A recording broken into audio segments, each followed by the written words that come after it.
Boží blaženy, má strom být jako kožený. Kdo ví, za to přežije, nejde svý, nepije.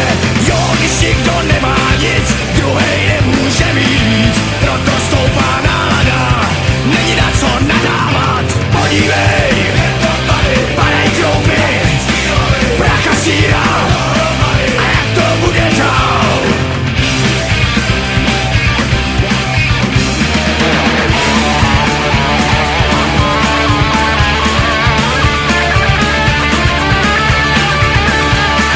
Není všechno na věky, jako v době pravěký. Slabší chudák narazí, silnej mu strom porazí. Boží mlej